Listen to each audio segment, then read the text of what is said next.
Ladies and gentlemen, please take your seat. We're about to start.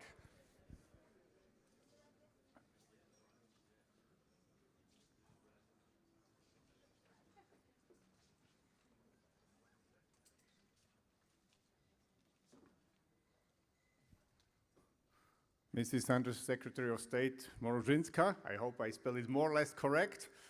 Dear ladies and gentlemen, it's great to have you here. Welcome to this Exploration Science Workshop here in Poland. So first and above all, I think we should start by thanking our host, our Polish friends to host us here. It's great to be here. It's great to see you, quite numerous, here in the room, but the event is also live streamed, so a number of colleagues have the opportunity also to follow it live. It's a hybrid meeting in this sense. And I just would like to underline that the next time, look behind me, we have potential for growth, for sure. I think there is place for 60,000 seats out there, so don't hesitate to bring your friends and colleagues from other science disciplines here to Warsaw. Having said that, I think it's really great to meet today. Why? We are really at the crossroad from an exploration point of view. At worldwide level, there's a huge dynamic going on. We will have the opportunity to share with you some developments which are taking place at worldwide level. We will walk you through, and when I say we, I really mean a big team of colleagues from the European Space Agency, from our Directorate, Human and Robotic Exploration, who have worked and prepared for you, which have prepared a huge menu going from strategy over implementation plans through the different scientific disciplines. And ultimately, it's for you that you have the opportunity to meet, to exchange, to coordinate, eventually even to align and build a new big scientific project which will make the difference for this continent, the difference of what Europe does in exploration in the future. So I wish you a wonderful workshop, a lot of fruitful exchanges. Enjoy the marvelous city of Warsaw, who is welcoming us even with sun. So it's just a great start, and I'm looking forward to a lot of exchanges. With that, the workshop is officially opened, and I have the pleasure now to give the word to Mrs. Under Secretary of State. Thank you very much.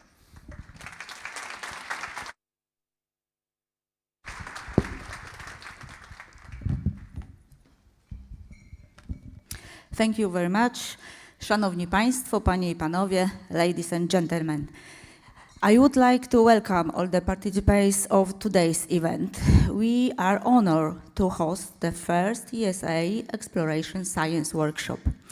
The interest in space exploration is growing, and there is pressure on the industry to deliver the cutting-edge technology enabling the space exploration. However, science is the starting point of all these activities. I would like to express my gratitude to the Director of Human and Robotic Exploration at ESA, Mr. Daniel Neuenschwander, for the effective collaboration during the organization of this event. I hope that this very first ESA Explorating Science workshop will be an important step to push the scientific borders and show that Europe can find a leadership position in this very challenging research era. The Ministry of Science and Higher Education is determined to undertake all possible actions to support the exploration science. I hope that this workshop will also contribute to increase the link of the Polish science community with its European colleagues. The international aspect of science is important today. If we want to achieve the scientific excellence, we should act together. That is why I would like to leave one important message here. You are all welcome here in Poland to conduct your research in the space domain. I would like to say here today that the sky is not the limit. I wish you a very fruitful meeting. I hope we will soon see effects on this great 3 days event. Thank you very much.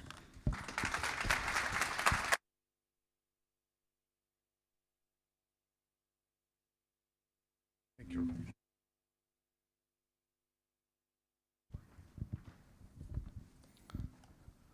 Thank you very much for your kind words and for hosting us here and for the tailwind Poland is bringing to the exploration program of the European Space Agency.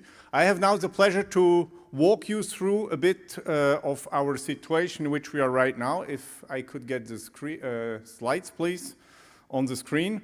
And the idea is to give you a bit of an overview of where we stand at worldwide level, at European level, what our plans are. Thank you very much. And then really to open, in fact, the platform to really have dives in different disciplines.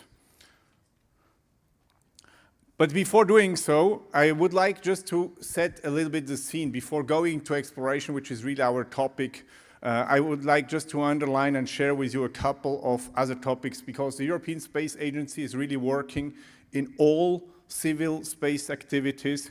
You have here a number of topics. It's not the full-fledged one, but let's recall here that we have developed in Europe Galileo, which is a satellite navigation system, which is maybe a bit less known than GPS, but which is more accurate and more robust. We have Copernicus and in Earth sciences, because before you have a monitoring capability, you need science activities. The Earth sciences are really known at worldwide level. We met the Comet 67P a couple of years ago, but nevertheless, a nice progress. The telecom sector had great times. And let's not forget that we launched Webb, and Webb is probably the telescope which will answer questions you have not even thought of. Let's not forget that. And we launched this space telescope under NASA leadership, of course, with an Ariane 5 from French Guiana on Christmas 21.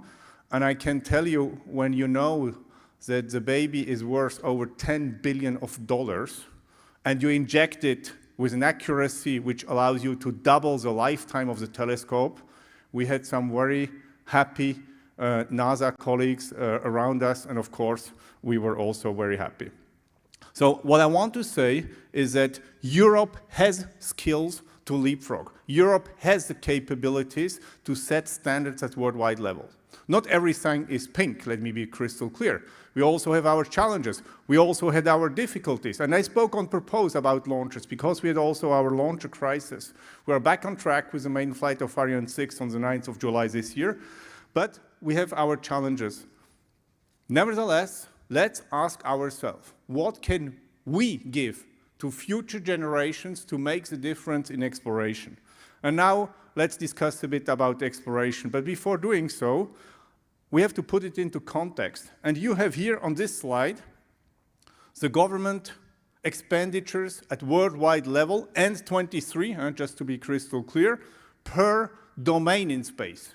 And you see right away that end 23, $26 billion have been spent on exploration. Let's be super clear here. Europe is not leading this, by far not. But it is a very relevant domain. And if you see the potential forecast, I'm always very cautious with forecasts, but it comes from a well-known company called Euroconsult, and you see how they see the forecast in the next decade. So exploration is relevant.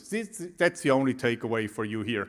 That the figures will be what they are, but it's relevant. So let's now take a breath on exploration and really have a dive in on the different activities.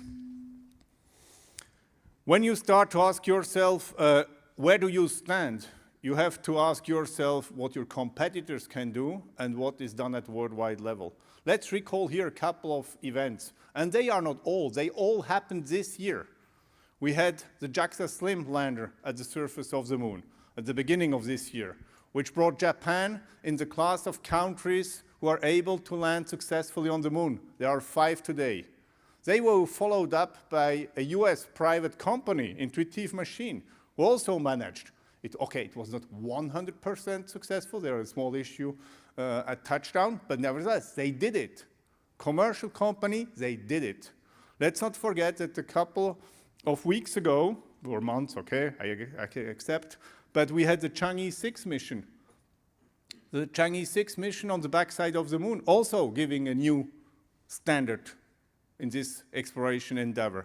And last but not least, the slide is now really old because I'm referring to the 5th test flight of Starship, but it was just amazing. When you see this first stage coming back and you have these huge mechanical arms just grabbing the first stage after successful separation of the second one at 7 kilometers from sea level, and which went also successfully to space. I mean, it's amazing. And you know that last week there was a 6th test flight which occurred. So this is the environment in which we have to position ourselves at European level. And if you look at this a bit more from a capability point of view, you can subdivide our areas of activity into transportation, because there is no exploration without transportation capabilities, and infrastructure at the destinations. Low Earth orbit, Moon, Mars, and of course one day beyond. But let's already focus up to Mars, it's already not bad. And you see here the capabilities with dots, what is expected to be either existing. When you have a green dot, it means it's either existing or it is expected to exist by 2030. And you see where we stand. We are in the race, which is good, but we are not exactly leading the race. Shall we lead it is another question, but at least we should run our race and we should be aware of what we would like to achieve. And you see right away, we need our own transportation capabilities to destination.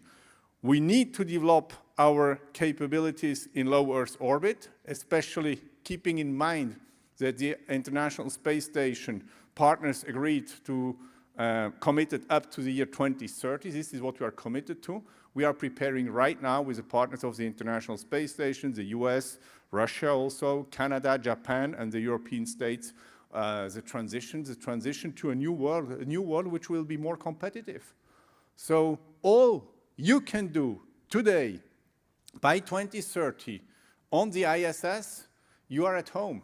You know the environment. Use it, test it, prepare yourself for another environment which may be a little bit more competitive. On the Moon, no need to come back that Europe will have also to position itself on the Moon, and I will say a couple of words a bit later, and of course Mars. On Mars, I have to say that from a pure robotic point of view, you see a couple of green dots. It's not done, of course, but we are on a good path and our capabilities are pretty nice. But let's not forget, let's develop them now. Let's expand them now.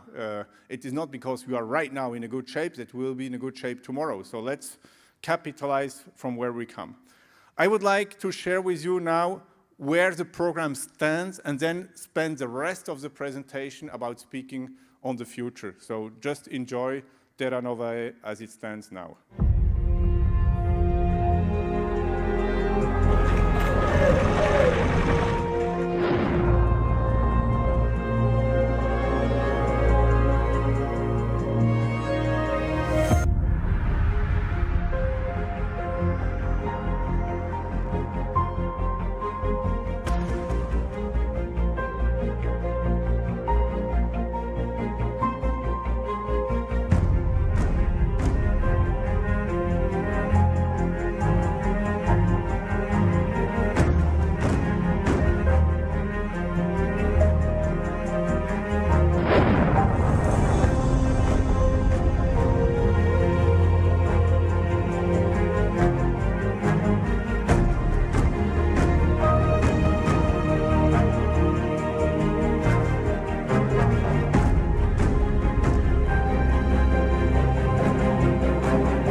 Okay, that's the status of the program today.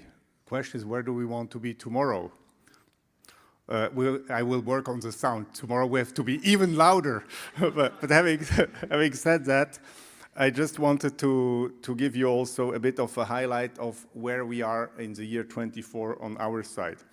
And I will start with the top left, because I think this is a marvelous picture in a number of dimensions. It's showing Andy and Magnus on board of the International Space Station. It's a combination of the Hugin and Munin missions, space missions having had amazing scientific activities, but it's also a combination of a European ISS commander. You're aware that Andy was the 6th European commander of the International Space Station, welcoming or hugging here with Marcus, who, by the way, it was a departure because Marcus is already wearing the suit in order to go back to the capsule.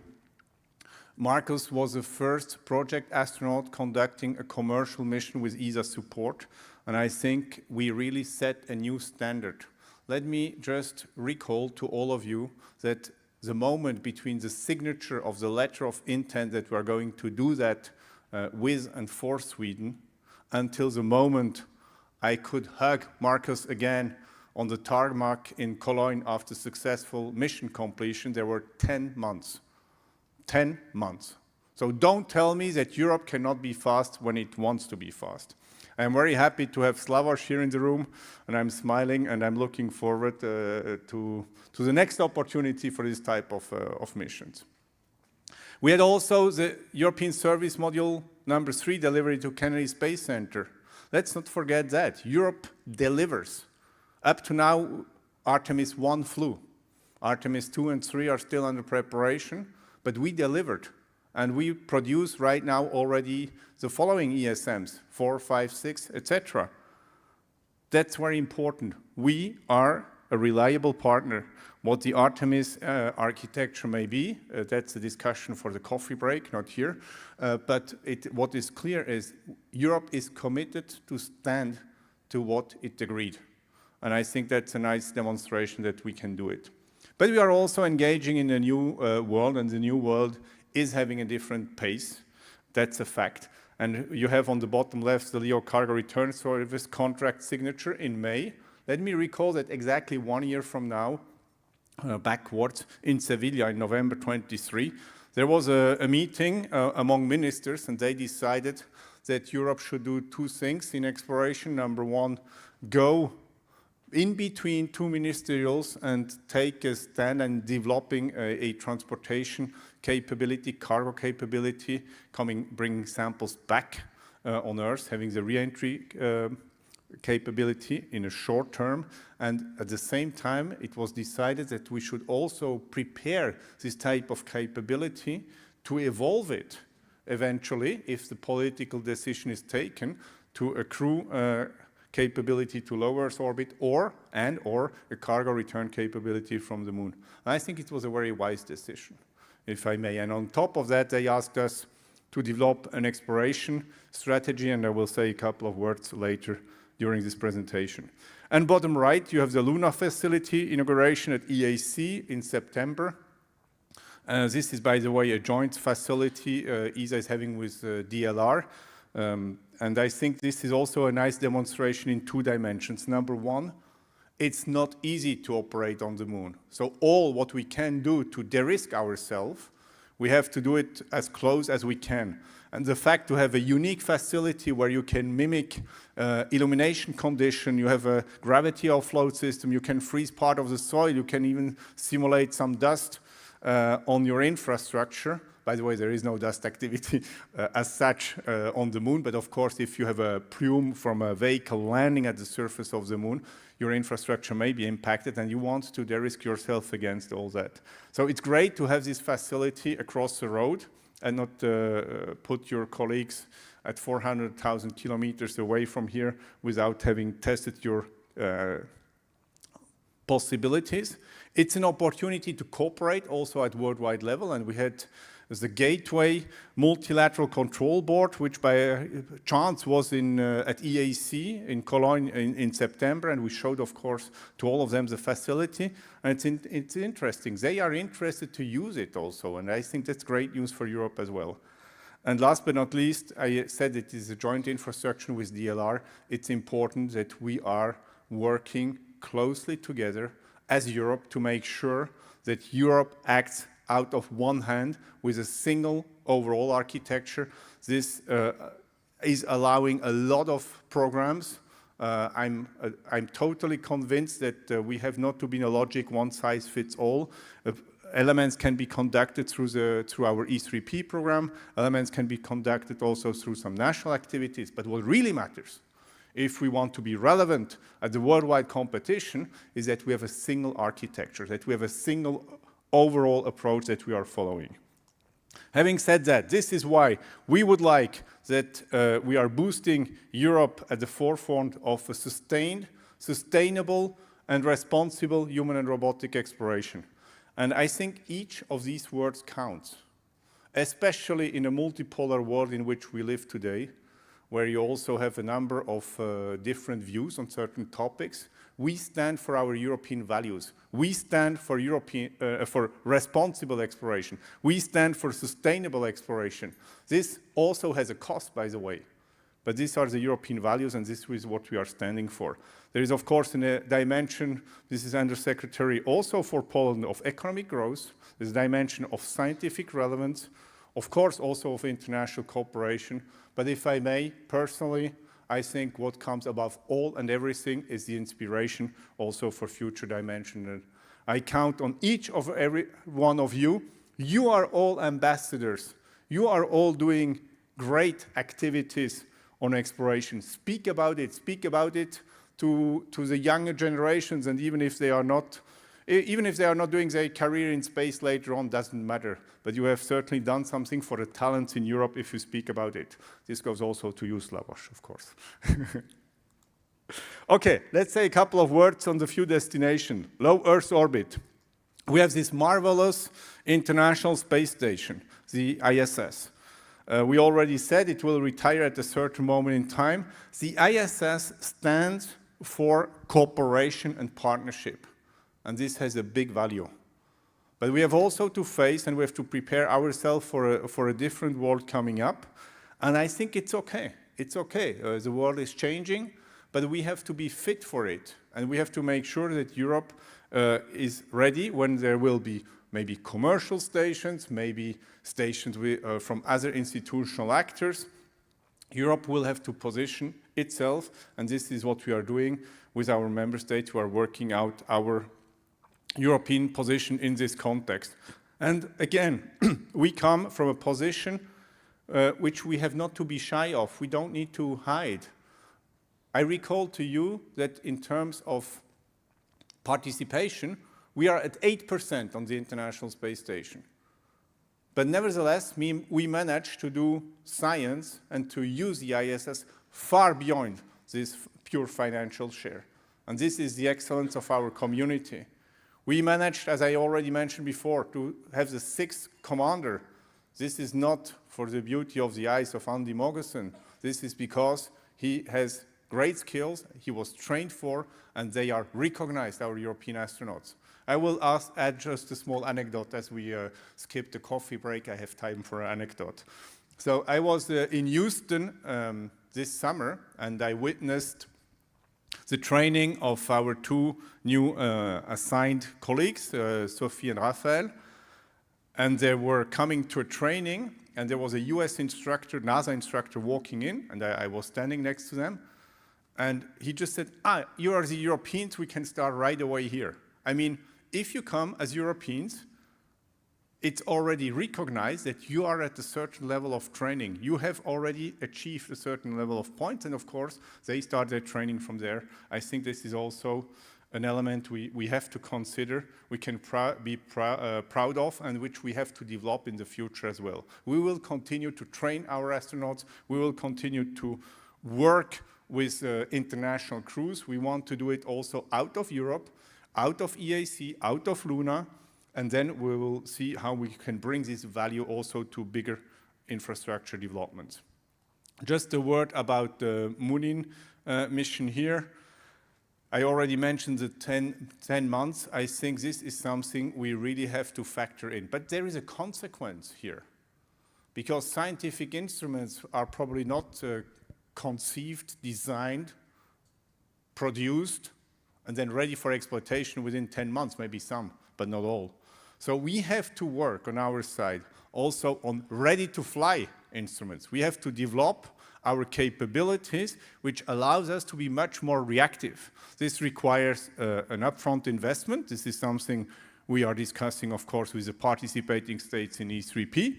But this is an element which is coming in more and more, and which will also be an element of cooperation on future missions. I would even go and say it's an element of science diplomacy. I already spoke about the LEO Cargo Return Service, just to underline here that we have right now 2 companies under contract. And I mention this here just because competition is important. Not only competition on IDs, by the way, on competition on IDs there should be no limit. But afterwards, also in procurement, we have to go with a certain level of competition. That's the only way to only have on a sustainable path competitive capabilities, and it's good. It's good. I can tell you when I have to run with my oldest son, who of course runs much faster and much longer than I can, and he is my son, but I still have a small element, even as father, of competition. And I think it's important. You want to stay competitive all the time. A word about Andy's mission and also a couple of achievements. We produced here and demonstrated in space the first metal 3D printer. I think this is a great achievement. It is a great achievement. It sets the pace for new deep space exploration activities.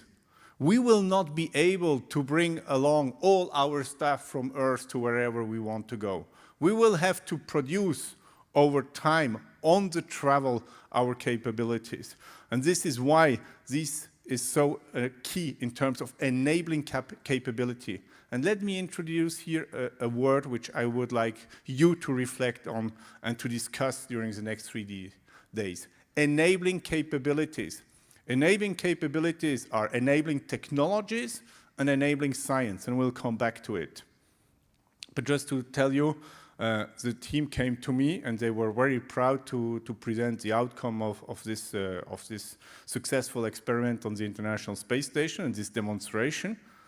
And then I said, great, let's continue. When can we have a 3D food production, and when can we go to the 3D tissues? Well, it's not exactly the same, I'm aware. You may laugh and scratch your head, but we have to push the boundaries. We have to push the boundaries all the time, and I would like to see all of that happening. 3D printer of metal next generation, 3D printer of food, 3D printing of tissues at a certain moment in time. Of course, space is not easy, and space has a lot of impacts on the human body. And now I have to be super cautious because all of you are probably much more competent than I am in this domain. So I will not say a lot. I can just share with you that space is not easy for the human body. There are a lot of reasons not to go to space from a pure physiological point of view, but we should go. So let's just develop the countermeasures to be able to do so.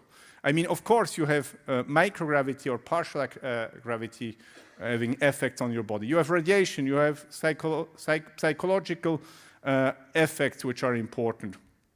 But again, I'm so proud to have here a lot of members of my team here who will speak to you much more in detail about that under the leadership of our chief scientist, Angélique. So they will dive in with you on all that. My plea is very simple.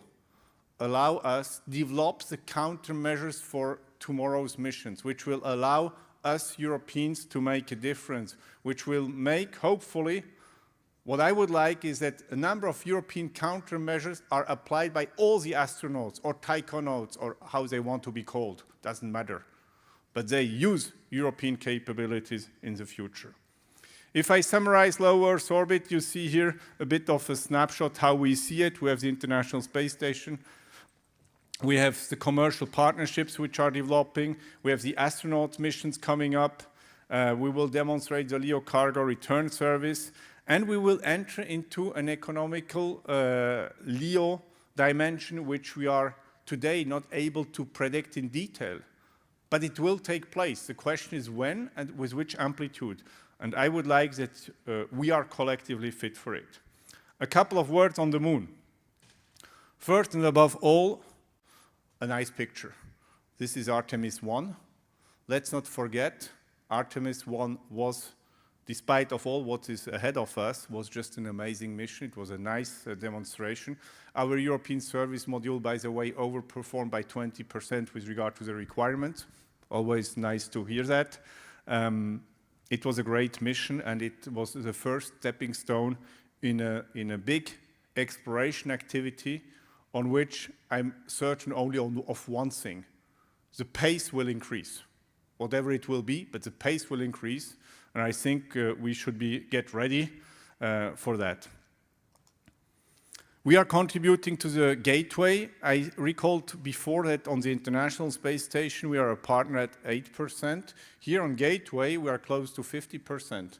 So this is totally changing the type of partnership you can have when you have this level of involvement.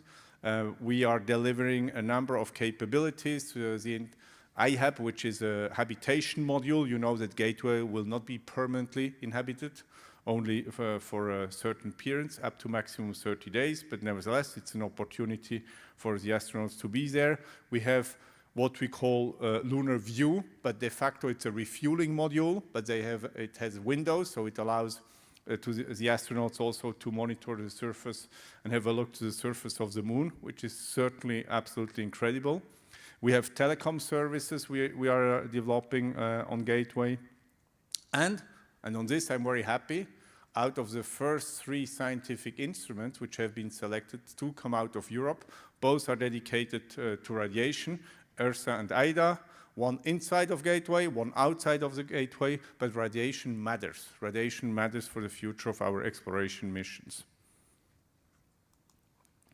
We have also our program to develop our landing capabilities. A couple of minutes ago, I shared with you all what has been achieved by a number of partners. I think it's absolutely crucial that Europe has its own landing capability. We are working on that. Argonaut is a program which is named to achieve this. The objective is to bring 1.5 tons at the surface of the moon. What matters is that we do it. Then we will see how we put ourselves in a context of a global exploration architecture.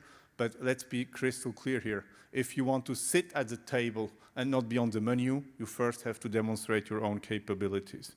And there are a number of mission types you can have, from cargo to science rovers over sample return possibilities, technology demonstrations, in situ resources. There is so much to do on the moon. We cannot really pretend that we discovered the moon with a dozen of people for a surface which corresponds to the continent of Africa, roughly.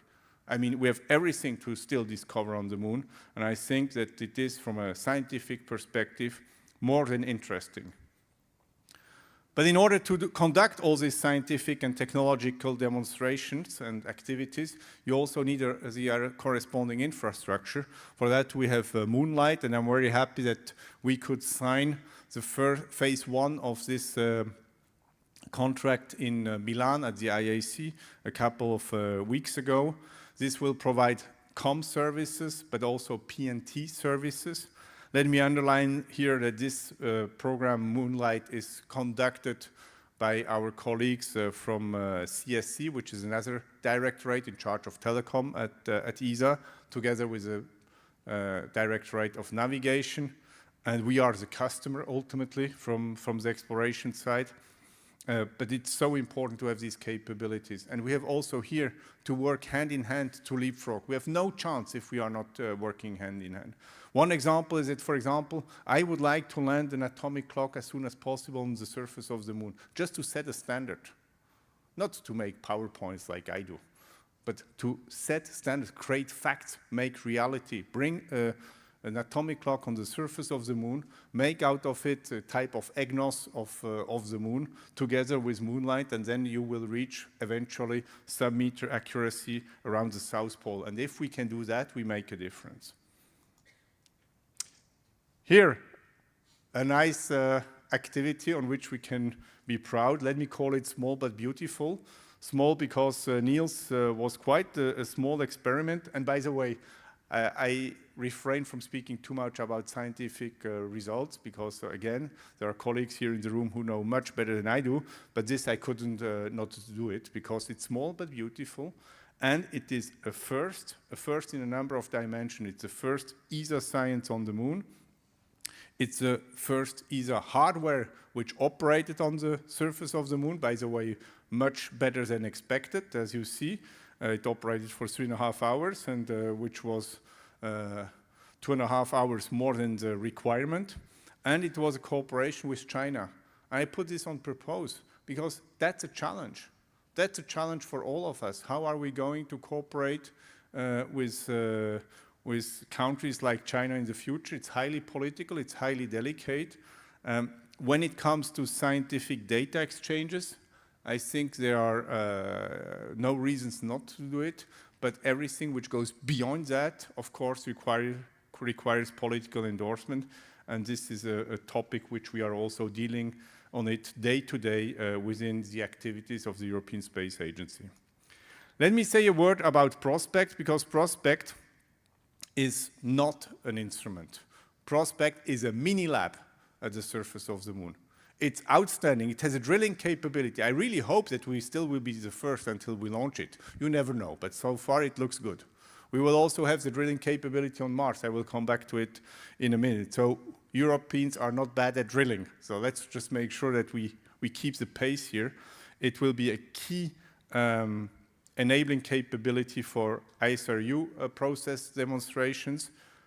But here comes a very important point. It's a wonderful mini lab which will land and be able to drill where it will land. But we are not mobile.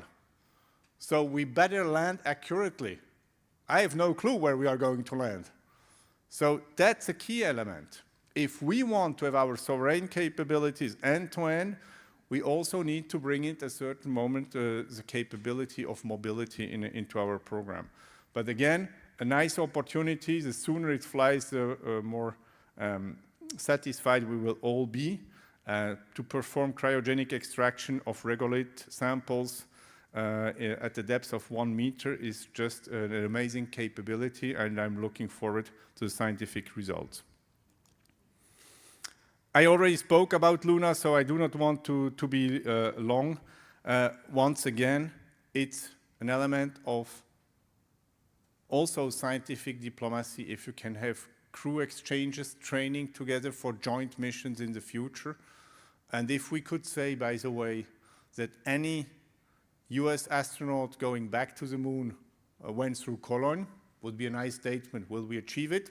I don't know, but we should work on it. And we should also work on the Japanese, and we should work on the Indians, and all partner agencies of ESA. We should aim at it. Then we'll see what we'll achieve. So in summary, this is the situation around the moon. You see in the orbit around the moon quite a number of deliveries. Let me say a word about the Europeans here, the pictures on the astronaut flight. In exchange of our participation to Gateway, we got 3 flights to the Gateway. So this is part of an existing deal with the US. The key question for us will be, of course, how are we going to achieve the next step? And this is an element on which we are working. This brings you at the surface of the moon. So first and above all, we have to demonstrate our capabilities on commercial missions. You see Prospect again, flying hopefully in 2027. We'll have small missions. Small missions also a very important element. You have small missions around the moon, and you have small missions on the moon. We, of course, want to have Argonaut Mission 1. And ultimately, we would like also to have Europeans not only boots on the moon, but action on the moon.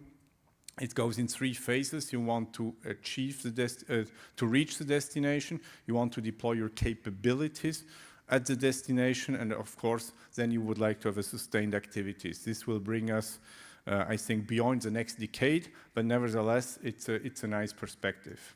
Speaking about perspective, last destination, Mars, last but certainly not least. We have Rosalind Franklin. Rosalind Franklin is today on a very good path to be launched in autumn 2028.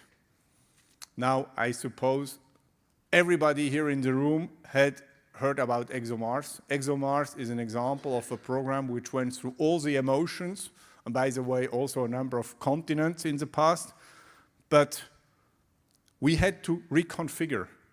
And here also a word of heads down to the project team, because we were ready to launch.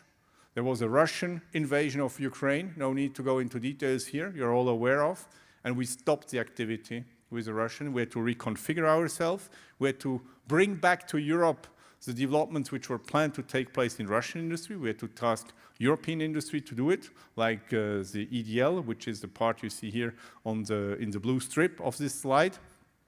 We had to reconfigure ourselves. We had to work also with some partners, because let's also be clear that some capabilities were not available for us, like the aerobraking engines or the RHUs. So we found a cooperation with the US. By the way, they will also provide the launch service. And we are now back on track. We went through very important milestones last year. First and above all, a great thank you to our participating states who supported the process.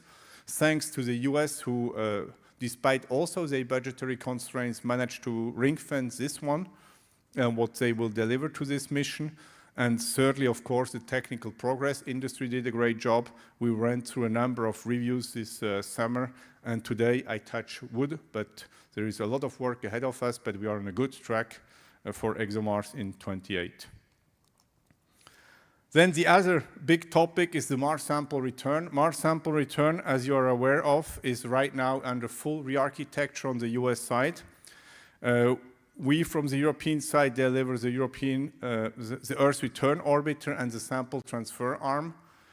Maybe I should just tell to you in very simple words how it goes. There are some samples which are captured at the surface of the Mars, brought there. The Sample Transfer Arm brings it into a kind of rugby ball, the samples. The rugby ball is put on top of the MAV, Mars Ascent Vehicle, let's call it in a simplified terms, a ballistic missile, bringing it in Mars orbit, freezing the rugby ball with the samples, and then, now comes the interesting part. Our Earth Return Orbiter comes, catches this rugby ball, and then ultimately the plan is that it brings it in an orbit which allows it to inject it in a trajectory which allows the samples to land in the desert of Nevada and not on the roofs of LA. This was the initial plan. Now, last year, there was a fundamental reconfiguration around Mars sample return because the cost estimate were quite high. We were in a $2-digit billion area, and there was a fundamental review done. There have been now, during a couple of months, industrial studies ongoing, and by end of this year, the NASA Associate Administrator Nikki Fox will have to recommend to the NASA administrator and ultimately the US government how to re-architecture this mission. From the European side, we always underline that we stick to our commitments, STA and ERO, but of course we will present to our participating states a number of options, and we will drive these options based on this re-architecture which is taking place. And the spectrum, of course, goes very broadly. And ultimately, it will be a political decision what we will do. But again, we are a reliable partner. I think Europe stands on this aspect to be a reliable partner. If now a partner walks away from the deal, I think Europe is also free to decide on its own how it positions itself, going from a lower cooperation and higher autonomy to whatever option. This is something to be decided by our participating states next year. So if you have a look to the Mars exploration program, we have Rosalind Franklin, we have Mars sample return. By the way, Mars sample return here is only on a notional place here. Don't link it to the dates. This will be reviewed But now comes what's coming next, and that's interesting. That's light chip, that's metal, advanced DDL. But let's say a word about light chip. Light chip is an electric propulsed tug which will allow us to go on a regular basis, if we manage to do it, to Mars, brings their capabilities, be it scientific experiments, be it capabilities. This will be a key enabling capability for Europe, and I'm very happy that we got quite a strong support on this. We are running right now a phase AB1, and we'll see how to bring this project further on. And afterwards, if you have a horizon goal of having Europeans being part of Mars expeditions, what you need first and above all is to increase your landing mass capability, and you want to land with precision. So this will be the next big step from a technological point of view for our exploration at the Mars destination. I'm nearly at the end, but I just would like to spend one word about science. I introduced a couple of minutes the word of enabling science. Let's here be very clear. In fact, what we have, and both are equally important, we have two streams of science. One is what we call exploration-focused science.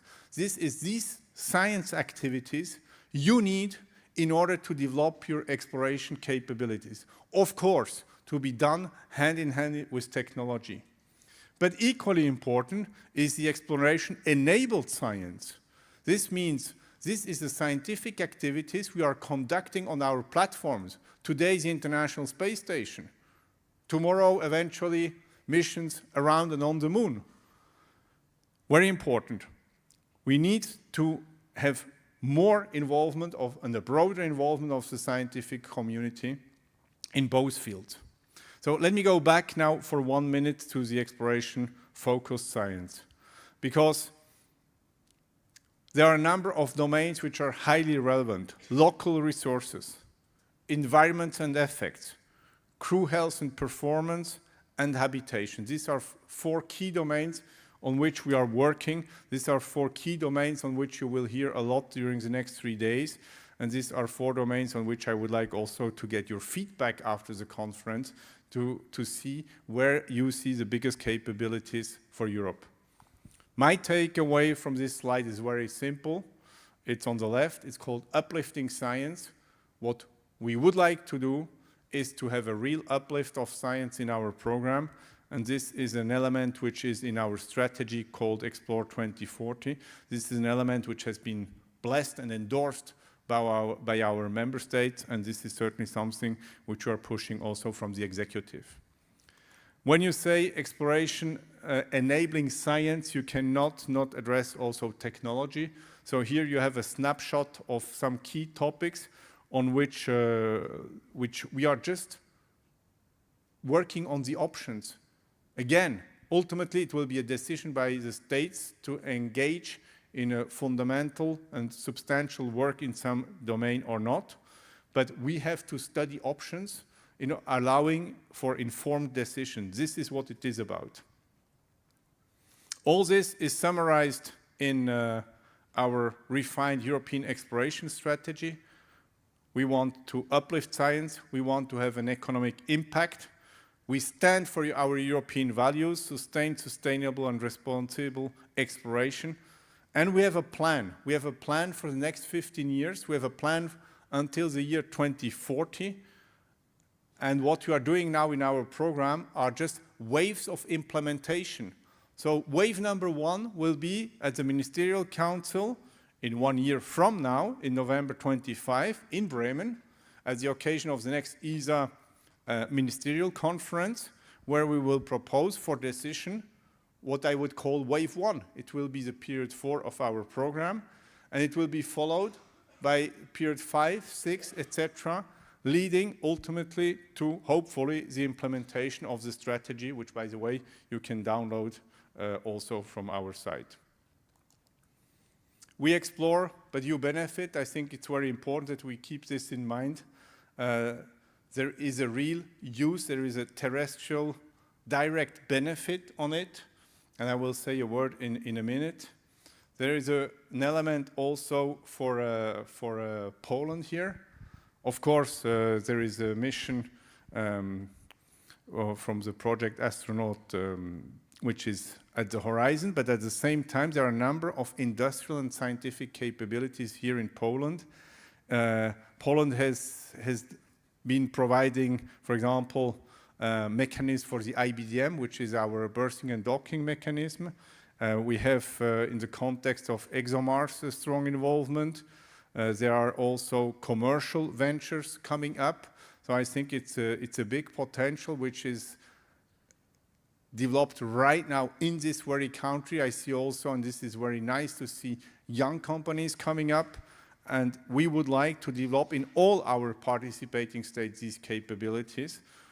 And we, of course, are at the service of all our states to develop this country by country, but again, with one objective, a single and coherent overall architecture. Of course, there are a number of benefits. We will not dive into all of them.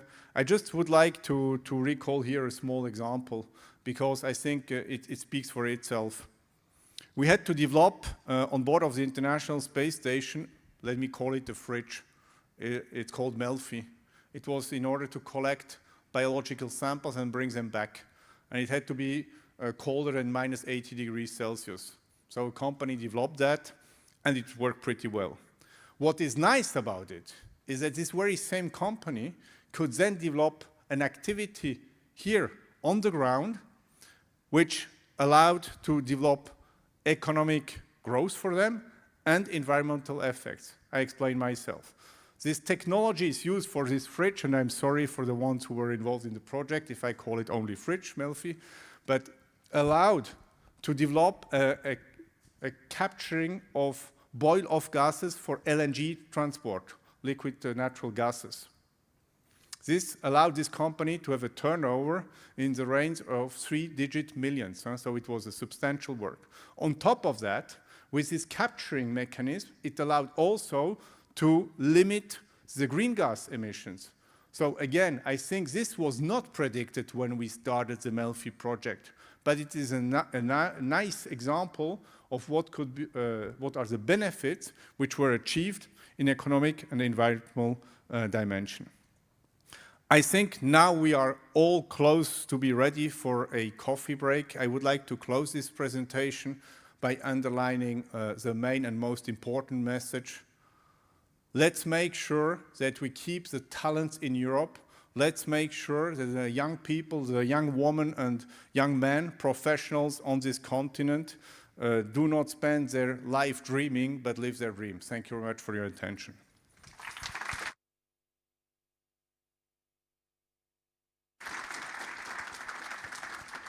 Now I'm looking to the Master of Ceremony. I think we have a couple of minutes for some Q&As. So if there are any questions here in the room, feel free.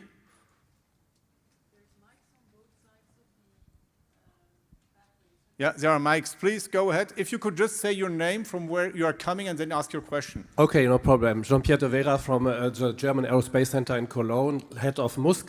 I feel it really nice, and I'm very thankful that you are thinking about uplifting science, because this is really something I think a number of people are very happy to hear this by ESA. And in this relation, I have the question. How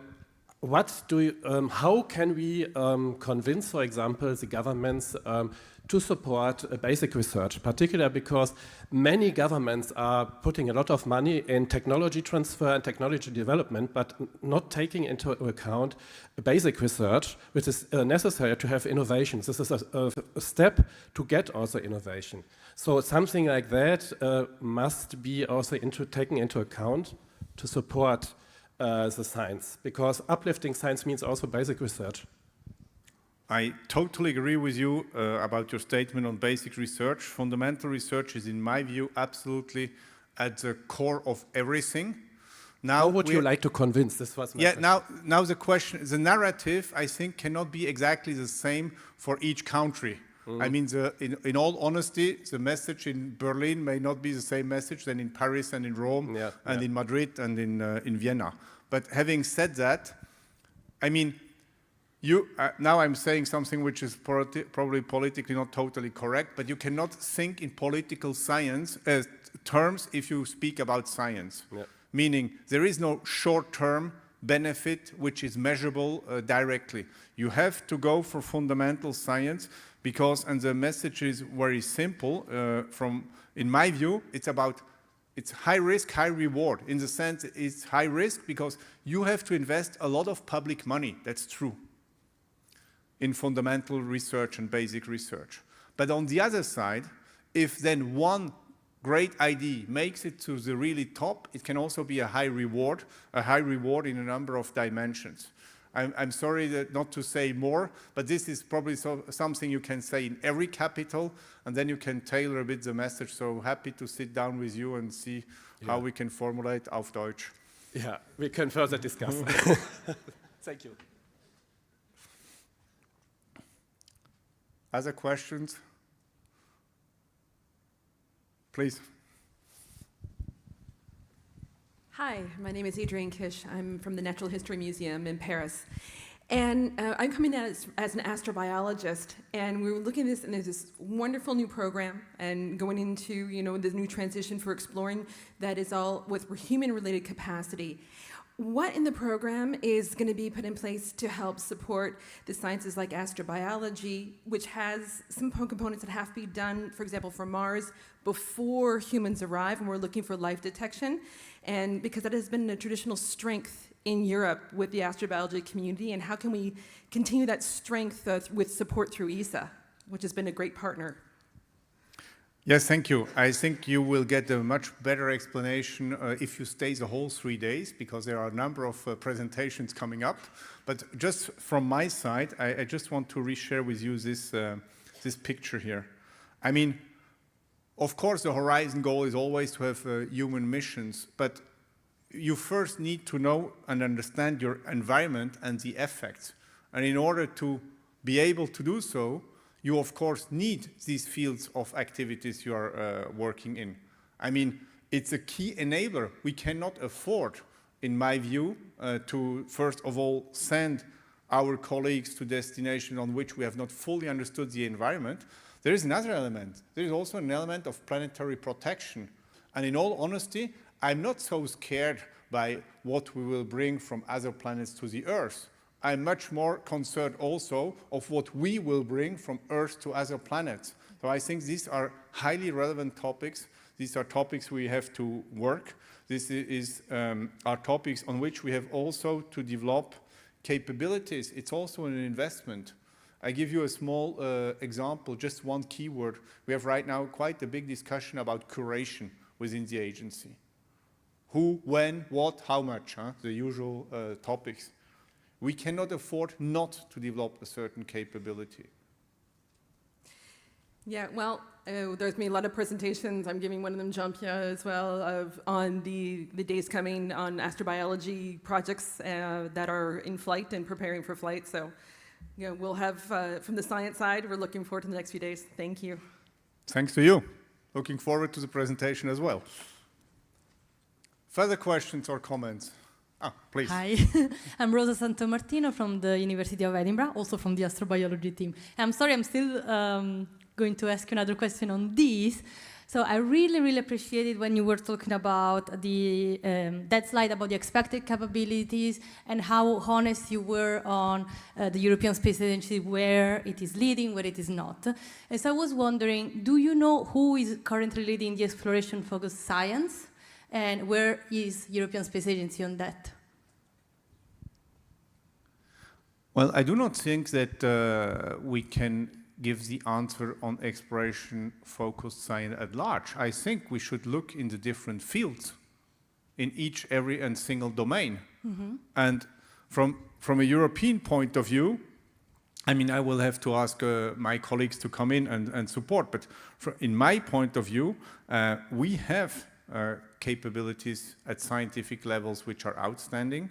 Where I see sometimes some limits, it's when we have to combine it with technological capabilities to make it truly an instrument and bring it to mission.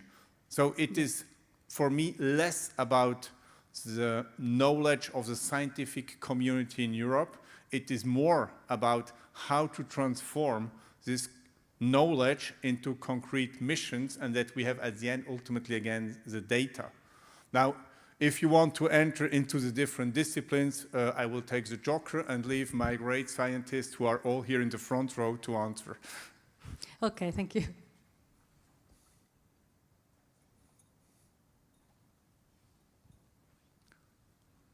Further questions? Seems not to be the case, then I think we will break here.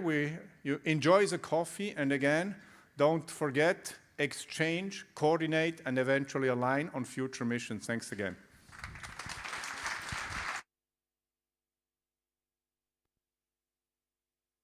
So just logistically speaking, we have changed the program a little bit, as you might see. So we will now take an extended lunch break, including coffee.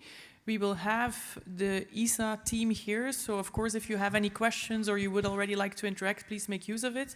And then we continue after the lunch break with the scientific highlights, the Axiom 4 presentation, and then later the radiation panel and the networking reception. Thank you and enjoy the break.